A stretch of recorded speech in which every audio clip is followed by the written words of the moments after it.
A construction worker puts the final nail into the wall of the room he's working on.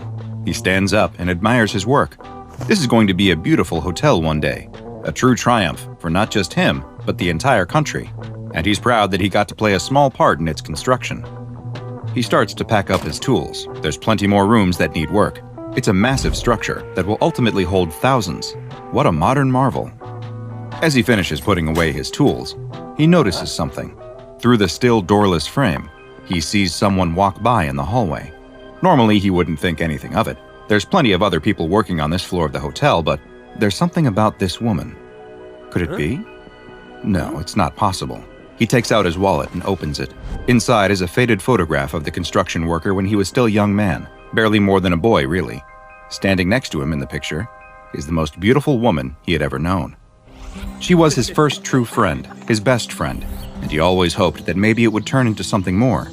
They grew up together, shared so many experiences, but then ultimately they were separated and lost touch. He was never able to find her again, but as the picture in his wallet shows, he never stopped thinking about her. Could it really be her, though? He runs into the hallway and calls out. The woman stops at the end of the hallway and turns around. She's carrying a tall stack of boxes that are blocking her face. She sets them down and he sees that it really is her. They run towards each other, laughing like children, like the way they used to, and embrace in the middle of the hall. He can't believe it. It's been so many years. He never thought he would see her again. How long has it been? Too long, she tells him. He can't believe how little she's changed. The years have hardly taken any toll on her. She's just as lovely and beautiful as that last day he saw her. He asks her where she's been, what she's been doing. Is she married? She tells him no, and then after they lost touch, she feels like she has just been looking for him, waiting for the day she would randomly see him pass by on the street so that they could reconnect. She just never thought it would happen that they'd be working in the same place at the same time. The construction worker can't believe it either.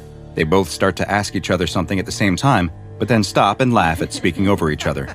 You go first, he tells her. No, you, she responds with a laugh.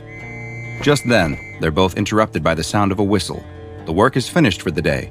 That's the signal to pack up and go home. The construction worker tells her to wait there. He just has to go grab his tools and then the two of them can go down together. But as he turns to leave, she reaches out and grabs his hand. Wait, she tells him. He stops and turns back to her.